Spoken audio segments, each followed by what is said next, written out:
Alors, c'est bientôt Noël. Est-ce que vous êtes content? Ah ouais. Mais alors, qu'est-ce que vous aimez à Noël? Ah, les cadeaux. Ben oui, les cadeaux. Mais qu'est-ce qu'on fête à Noël du coup? On fait quoi? Jésus quand il est né. C'est un peu comme un anniversaire en fait, Noël. Mais alors, du coup, pourquoi est-ce... Et il n'a pas de cadeau? Il n'a pas de gâteau? Ah ouais. Bon, on va y réfléchir à ça.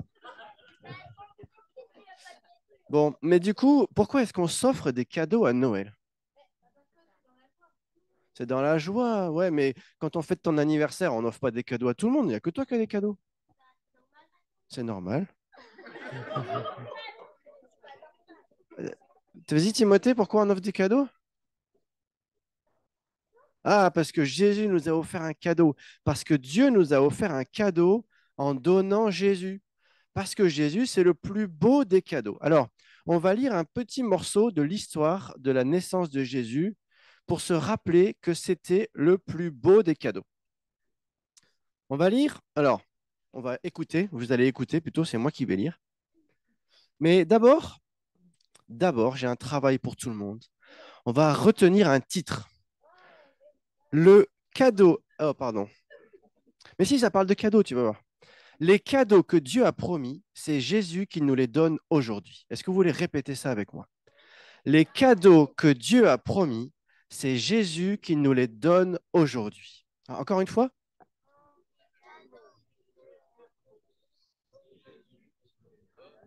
Ah, bah, c'est super. Heureusement qu'il y a les adultes en plus. Alors maintenant, on va lire quelques versets et on va parler d'un ange. Dieu envoya, alors je suis dans l'évangile de Luc pour ceux qui veulent lire dans leur Bible, à partir du verset 26. Je n'ai pas dit le chapitre, c'est le chapitre 1, à partir du verset 26. On attend que les adultes y cherchent s'ils veulent.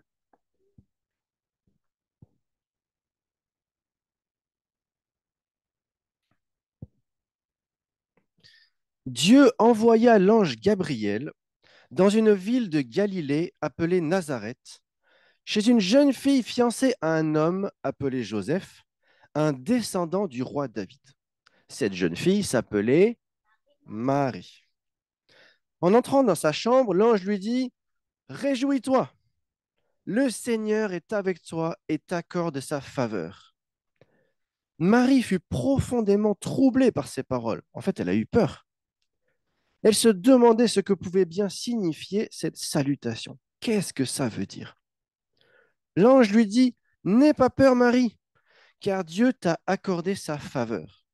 Bientôt, tu seras enceinte et tu mettras au monde un enfant, un fils. Tu le nommeras Jésus. Je m'arrête ici.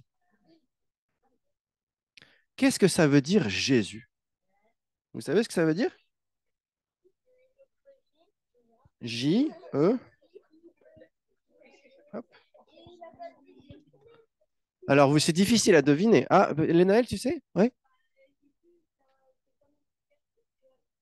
Alors, c'est Emmanuel, c'est Dieu avec nous, ça c'est vrai. Et Jésus, ça veut dire autre chose. Mais c'est difficile parce que on nous le dit pas souvent. Jésus, ça veut dire le Seigneur sauve. Ça veut dire que Jésus est le sauveur que Dieu a promis. Ça veut dire quoi ça, le sauveur? Jésus, il nous sauve de quoi? De la mort, du péché, de Satan. Mais ça vient d'où tout ça? Quand est-ce que ça a commencé?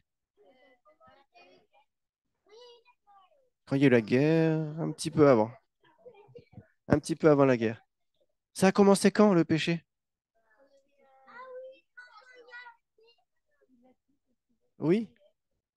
Quand il y avait Adam et Ève. Eh oui, quand ils ont désobéi à Dieu, ils ont mangé ce qu'il fallait pas. Ils ont voulu vivre leur vie à leur manière et pas comme Dieu voulait. Et est-ce que vous savez ce que Dieu a promis ce jour-là à Ève? Il lui a dit qu'un jour... Ah, j'ai entendu quoi? Ah, il ne devait plus entrer dans le jardin d'Éden, oui. Qui c'est qui a dit? J'ai entendu quoi? Qui... Il y a un enfant de Ève qui devait faire quoi? Comme ça. Il devait taper des pieds et sous son pied, il y aurait quoi? Un serpent. Il y avait celui qui devait écraser la tête du serpent. C'est pas très joli, hein? Mais le serpent, c'est le diable. C'est celui qui est venu faire entrer le péché dans le monde. C'est celui qui a tout gâché. Ça veut dire qu'un jour, il devait y avoir quelqu'un qui allait tout réparer ce que le diable avait cassé. C'est le Sauveur et c'est Jésus. Dieu avait promis un Sauveur, il a donné Jésus. C'est une bonne nouvelle. C'est une grande joie. Alors, on va continuer à lire. Il sera grand. Il portera le titre de Fils du Très-Haut et le Seigneur Dieu lui donnera un pouvoir royal semblable à celui de David, son ancêtre. Il régnera éternellement sur la maison de Jacob et son règne ne cessera jamais. Marie dit à l'ange, comment est-ce possible puisque je n'ai de relation avec aucun homme? Mais l'ange lui répondit, l'Esprit Saint descendra en toi et la puissance du Dieu Très-Haut t'enveloppera comme d'une ombre. C'est pourquoi l'enfant auquel tu donneras naissance sera saint et on l'appellera Fils de Dieu.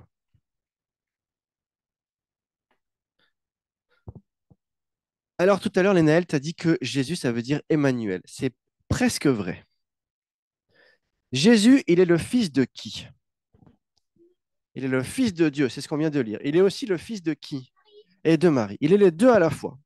Alors attention, c'est compliqué. Ouvre bien tes oreilles.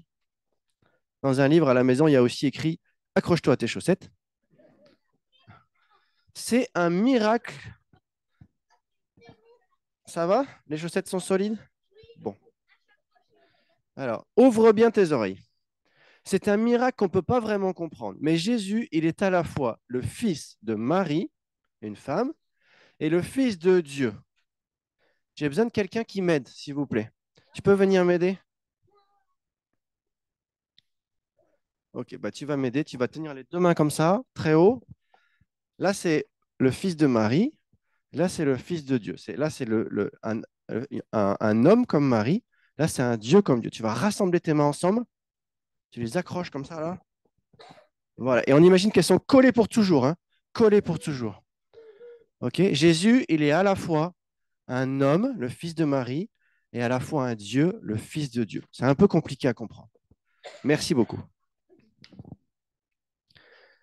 Ça veut dire que quand Jésus arrive, c'est Dieu qui arrive. Et ça veut dire quoi, Emmanuel, du coup? Dieu avec nous, exactement. Emmanuel, ça veut dire Dieu avec nous. Dieu avait promis un jour qu'un enfant naîtrait et qu'il s'appellerait Emmanuel. Ça veut dire Dieu avec nous. Jésus, il est Dieu avec nous. Ça veut dire que tout ce que Dieu a ou tout ce que Dieu est, Jésus, il l'a et il l'est aussi. Toute la puissance de Dieu, Jésus, il l'a. Toute la connaissance de Dieu, Jésus, il l'a. Toute la présence de Dieu, Jésus, il l'a. Toute la bonté de Dieu, Jésus, il l'a. Et la beauté de Dieu. Et il vient avec nous. En fait, c'est la personne la plus gentille, la plus importante, la plus forte, la plus intelligente, la plus merveilleuse du monde qui vient vivre avec nous. Et il veut vivre avec nous. Il veut vivre avec toi tous les jours. Jésus, il a dit, si quelqu'un m'aime, il obéira à mes paroles. Ça, on n'aime pas trop, obéir. Il obéira à mes paroles. Mon Père l'aimera, nous irons à lui et nous habiterons chez lui. Jésus, il veut habiter dans ta maison, dans ta chambre. Jésus est Dieu avec nous. Dieu avait promis un Emmanuel, un Dieu avec nous. Il a donné Jésus. Et puis, je vais relire encore deux versets. Il sera grand, il portera le titre de fils du Très-Haut, et le Seigneur Dieu lui donnera un pouvoir royal semblable à celui de David, son ancêtre. Il régnera éternellement sur la maison de Jacob, et son règne ne cessera jamais. Qu'est-ce qu'il dit l'ange là? Qu'est-ce qui va être Jésus? Il va être un chevalier? Non. Un cuisinier? Ah, il va être quoi alors? Un roi. Un roi comme qui? Comme David. Bravo, Djibril. Comme quoi, même allongé, on peut répondre aux questions.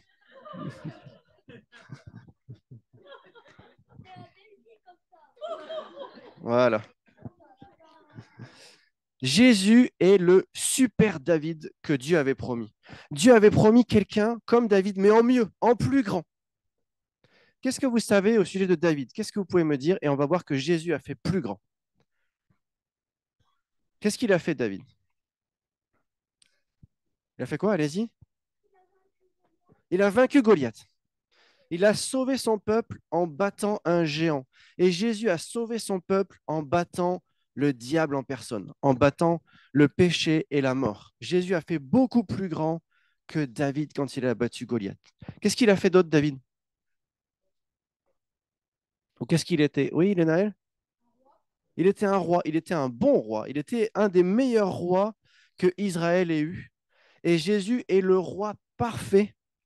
Et David, il était le roi sur un peuple, et Jésus, il est le roi sur tout l'univers, sur tous les cœurs. Il est le roi des rois, bravo. Dans tout le monde, partout sur la planète, il y a des gens qui ont Jésus comme leur roi. Et un jour, Jésus sera le roi vraiment euh, concrètement sur tout l'univers. Qu'est-ce qu'il a fait d'autre, David?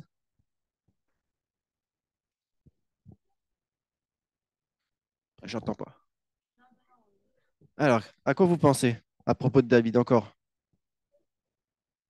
Non? Il a fait la guerre, il a vaincu ses ennemis, donc ça revient un peu à ce qu'il a fait avec Goliath, mais c'est vrai, ouais. Il n'a pas fait que la guerre, il a fait aussi d'autres choses.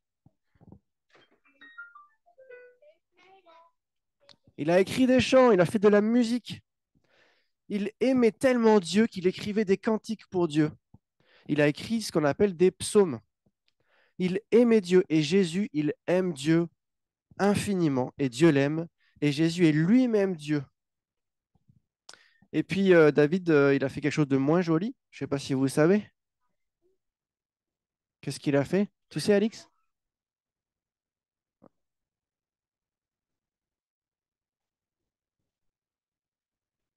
Voilà, il a trouvé une femme jolie, il a pris la femme d'un autre. Ça, c'est pas beau du tout, hein. Donc David, il n'était pas parfait, hein. Il a fait des choses mauvaises. Alors que Jésus, lui, il n'a jamais rien fait de mauvais. Et au contraire, ce que nous, on a fait de mauvais, il l'a pris sur lui pour que nous, on puisse être pardonnés. Donc Dieu avait promis un super David, un roi plus grand que David qui régnerait pour toujours, alors que David, lui, quand il est devenu vieux, il est mort. Et il a envoyé Jésus. C'est une bonne nouvelle et une grande joie. Et avant que vous vous endormiez, j'arrive à ma conclusion. Lorsque tu penses à Noël, tu penses aux cadeaux. Tu attends les cadeaux. Tu sais qu'il va y avoir de la joie. Eh bien, souviens-toi que les plus beaux cadeaux, c'est Jésus qui les donne. Et qu'est-ce qu'on a dit au début? On a dit, les cadeaux que Dieu a promis, c'est Jésus qui les donne aujourd'hui. On peut redire ça? Les que Dieu a promis, qui les donne aujourd'hui. Voilà. Jésus est le sauveur que Dieu a promis. Jésus est l'Emmanuel, Dieu avec nous, que Dieu a promis. Jésus est le super David que Dieu a promis. Mais tu sais que Dieu a fait énormément d'autres promesses dans la Bible. Dieu a promis beaucoup d'autres cadeaux. Par exemple, pour ceux qui vivent avec Jésus, Dieu a promis l'amour, la joie et la paix dans le cœur. Il a promis aussi pour ceux qui vivent avec Jésus, pour plus tard, il a promis le ciel, le paradis, pour toujours. Peut-être que ça s'était déjà arrivé que quelqu'un t'a promis quelque chose et qu'il ne l'a pas fait. Exactement, c'est ce que j'allais dire. Ça, c'est pas cool, hein. C'est pas gentil, ça fait de la tristesse, mais en fait, c'est vrai que ça arrive. Mais Dieu, lui, Dieu, il respecte toujours, toujours, toujours ses promesses. Tout ce que Dieu promet, il le fait. Alors écoute ça sera la fin. Verset 36. D'ailleurs, ta cousine Élisabeth, malgré son grand âge, c'était une vieille dame, elle attend elle aussi un fils. On disait qu'elle ne pouvait pas avoir d'enfant, et voici, elle en est à son 6e mois. Car pour Dieu, rien n'est impossible, et aucune de ses promesses ne demeure sans accomplissement. Pour Dieu, rien n'est impossible, et aucune de ses promesses ne demeure sans accomplissement. Allez, on va encore répéter une dernière chose, on va simplifier un peu cette phrase. Pour Dieu, rien n'est impossible, et Dieu fait toujours ce qu'il a promis. C'est Luc 1, verset 37. Ce matin, vous allez l'apprendre par cœur en une seconde. Pour Dieu, rien n'est impossible et Dieu fait toujours ce qu'il a promis. Allez-y. Voilà. Pour Dieu, rien n'est impossible et Dieu fait toujours ce qu'il a promis. Dernière phrase et après je prie et après vous pouvez aller prendre votre goûter. Alors Marie répondit, j'appartiens au Seigneur, que tout se passe pour moi comme tu viens de le dire. Et l'ange la quitta. Oui, notre Seigneur Jésus, nous voulons te dire merci pour ce magnifique cadeau que tu es. Ce grand Sauveur, ce Dieu qui vient avec nous, ce Roi merveilleux. Et nous voulons, Seigneur, te demander que tu nous aides, les enfants et nous, à croire en toi comme Marie l'a fait. Même si nous ne pouvons pas tout comprendre, même si c'est trop grand pour nous, même si ça nous dépasse, même si ça peut parfois compliquer notre vie, nous voulons croire en toi et nous voulons te demander que chacun des enfants ici puisse croire en toi et se réjouir en toi. Amen. Alors j'espère que vous aurez retenu le titre de ce message. Les cadeaux que Dieu a promis, c'est Jésus qui nous les donne aujourd'hui. Donc on l'a vu à travers l'annonce de Gabriel à Marie. C'était le premier paragraphe de ce texte. Et je vous propose de lire ensuite à partir du verset 39. On a vu la discussion entre Gabriel et Marie. À partir du verset 39. Peu après, Marie s'empressa de partir pour la région montagneuse du territoire de Juda, où vivait sa cousine. Elle entra chez Zacharie et salua Élisabeth. Au moment où celle-ci entendit la salutation de Marie, elle sentit son enfant remuer en elle. Elle fut elle-même remplie du Saint-Esprit et s'écria à haute voix, béni sois-tu entre toutes les femmes, et béni soit l'enfant que tu portes en toi. Comment ai-je mérité l'honneur d'une visite de la mère de mon Seigneur? Car vois-tu, au moment même où je t'ai entendu me saluer, mon enfant s'est mis à bondir de joie en moi.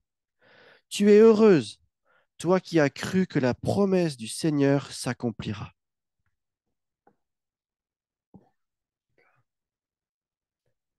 Ce que Élisabeth affirme à Marie, c'est que Jésus est un cadeau à la fois surprenant et source de joie. Jésus est une grande joie pour Jean-Baptiste et pour Élisabeth. Le petit bébé qui est dans le ventre d'Élisabeth a 6 mois de grossesse. À 6 mois de grossesse, un bébé peut déjà faire des choses, visiblement. Il danse de joie dans le ventre de sa mère. Il entend Marie arriver et il se met à danser de joie. Alors le même ange Gabriel avait dit que Jean-Baptiste serait rempli du Saint-Esprit dès le ventre de sa mère. Et c'est là que ça s'accomplit. C'est dans cette joie incroyable de Jean-Baptiste d'entendre Marie arriver. Et Élisabeth, à son tour, va s'exclamer sous la direction du Saint-Esprit pour proclamer cette bénédiction que représente Jésus. Béni sois-tu entre les femmes et béni soit cet enfant que tu portes. La naissance de Jésus, c'est un cadeau incroyable, une bonne nouvelle, une grande joie. Et pour nous, aujourd'hui, c'est plus que la naissance de Jésus, c'est la personne de Jésus que nous pouvons connaître personnellement. C'est un cadeau incroyable, c'est une bonne nouvelle, c'est une grande joie. Et puis, c'est un cadeau surprenant. Élisabeth est étonnée, elle dit, mais comment est-ce possible que la mère de mon Seigneur vienne chez moi? Comment ai-je mérité un tel honneur? Et en effet, à travers tout ce chapitre 1, en fait, on voit que l'arrivée de Jésus est une série de surprises. D'abord, dans la façon dont Dieu accomplit sa promesse. Les Juifs attendaient un glorieux et royal conquérant, un roi puissant sur le plan militaire et un roi plein de richesse et de gloire. Mais Dieu envoie un petit enfant. Les Juifs attendaient une personne spéciale qui porterait la parole de Dieu et la puissance de Dieu, mais Dieu vient en personne. Il n'envoie pas quelqu'un, il vient lui-même.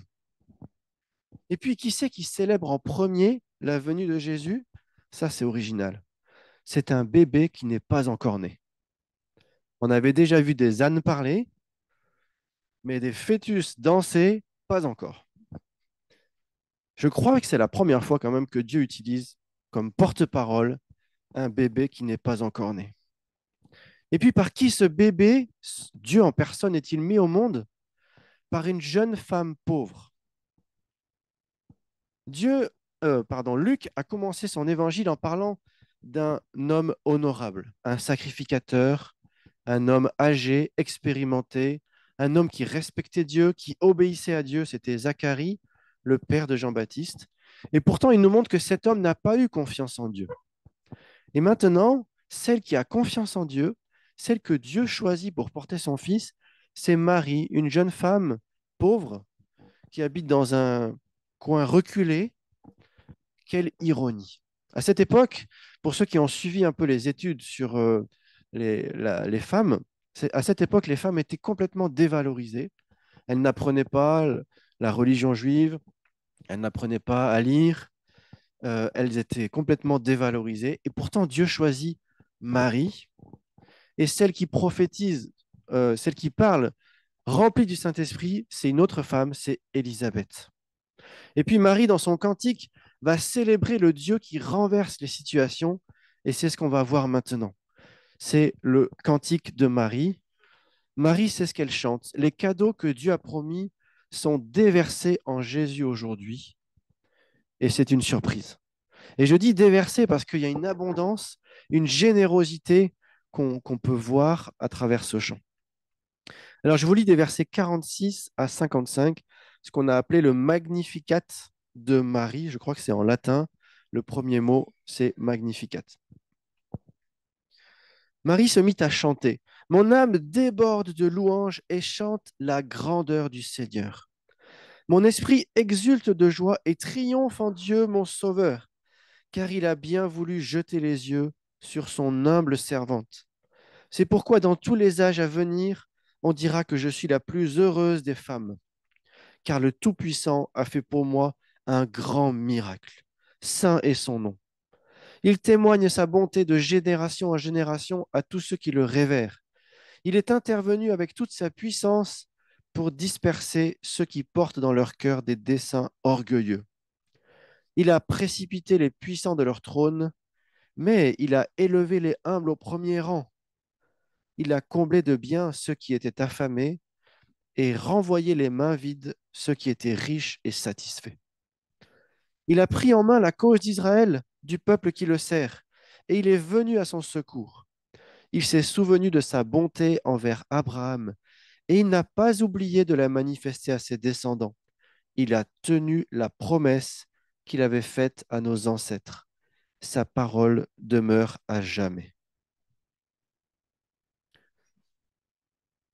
On pourrait dire énormément de choses de ce cantique de Marie. Je voudrais en relever quatre. Je vais passer assez rapidement sur les trois premières. En Jésus donne sa faveur avec richesse. Le mot faveur, c'est celui qui est aussi parfois traduit aussi par grâce. Cette faveur gratuite.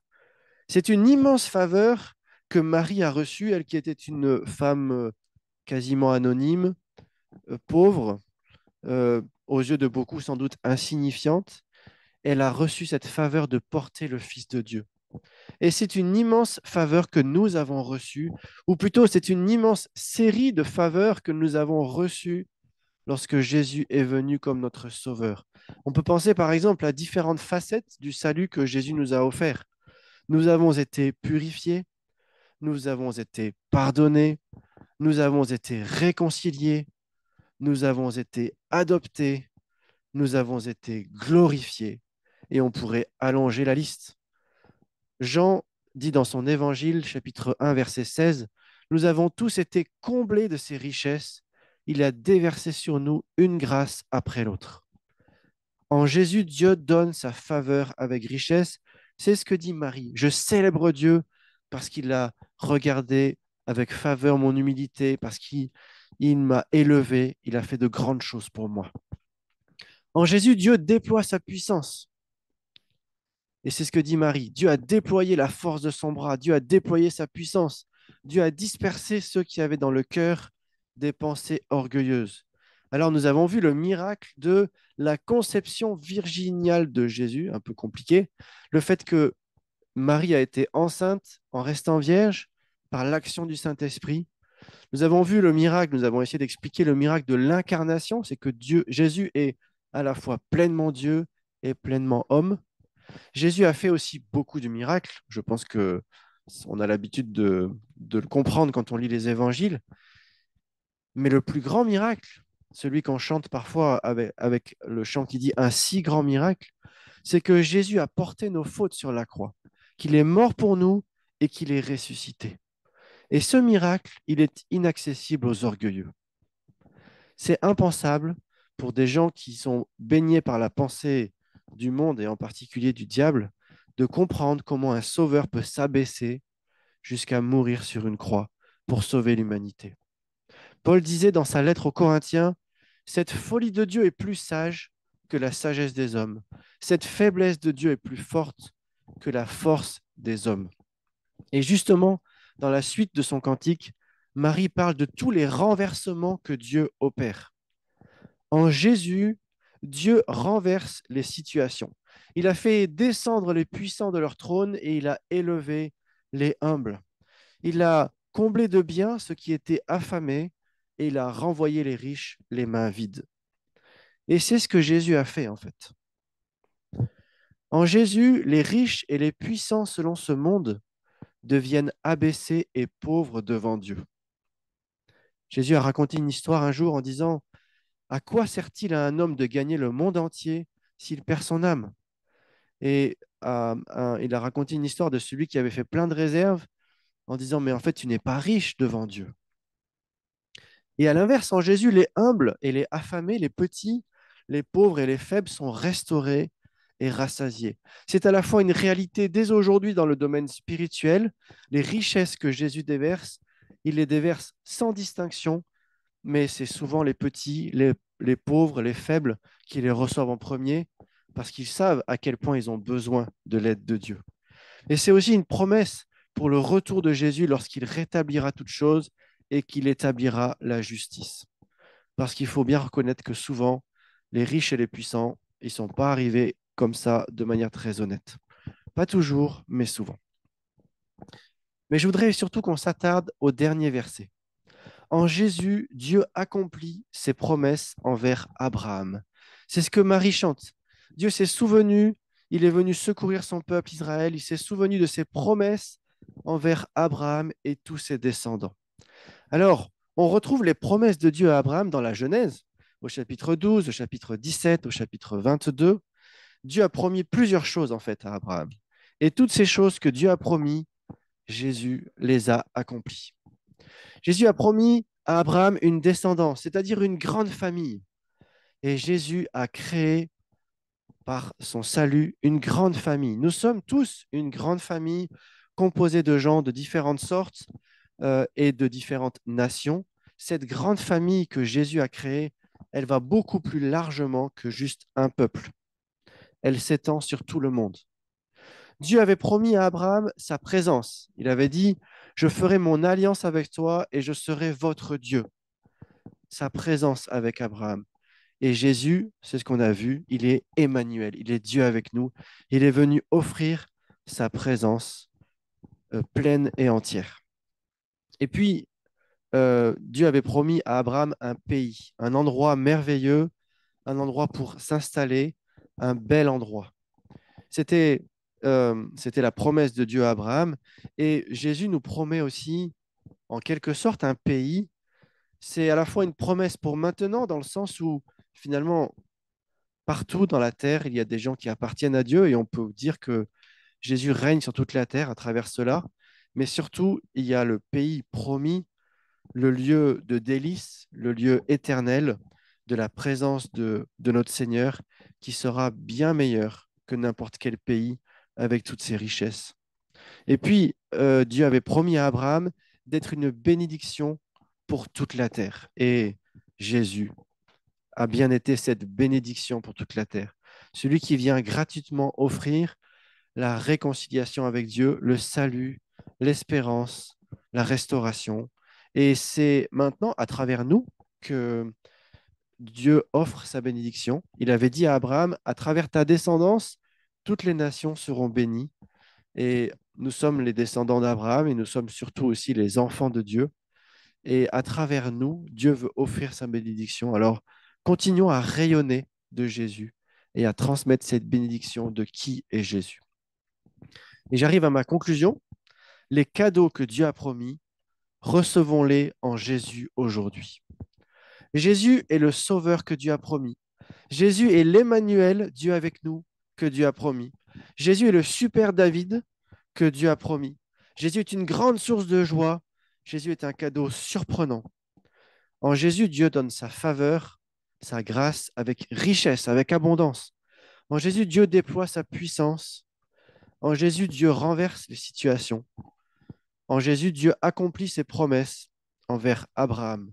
Aujourd'hui encore, nous recevons tous ces cadeaux, toutes ces promesses que Dieu a accomplies en Jésus. Dieu est généreux. Réalisons l'étendue des faveurs qu'il nous a accordées en Jésus. Dieu est surprenant, c'est-à-dire qu'il est Dieu et qu'il n'est pas comme nous. Dieu est fidèle et confions-nous dans sa parole et dans ses promesses.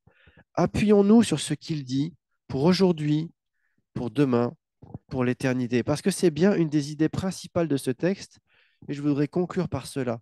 J'ai lu aux enfants ce verset, pour Dieu, rien n'est impossible. Et dans la plupart de vos Bibles, vous avez ça. Pour Dieu, rien n'est impossible, et dans la plupart des Bibles, ça s'arrête. Pour Dieu, rien n'est impossible. Et puis j'ai lu dans cette Bible, pour Dieu, rien n'est impossible, et aucune de ses promesses ne demeure sans accomplissement. Je me suis dit, bah, pourquoi est-ce qu'ici, il rajoute une phrase? Et en fait, dans le grec original, pour Dieu, rien n'est impossible. Et puis, il y a deux petits mots qui sont là dans ces paroles. Pour Dieu, rien n'est impossible dans ces paroles. Alors, peut-être que je ne traduis pas comme il faut parce que je ne connais pas le grec. Pour Dieu, rien n'est impossible d'accomplir aucune des choses qu'il a promis. Toutes les promesses de Dieu se réalisent. Et c'est ce à quoi Marie répond, que tout se passe pour moi comme tu viens de le dire. Et puis ensuite, au verset 45, voilà ce que dit Élisabeth. Tu es heureuse, toi qui as cru que la promesse du Seigneur s'accomplira ou que la parole du Seigneur s'accomplira. Et puis, au verset 55, Marie dit que Dieu a tenu sa promesse envers Abraham et ses descendants, que Dieu n'a pas oublié ce qu'il avait annoncé. Dans tout ce texte, on voit que Dieu est fidèle à ses promesses, que Dieu est fidèle à sa parole. Alors confions-nous en lui et en sa parole.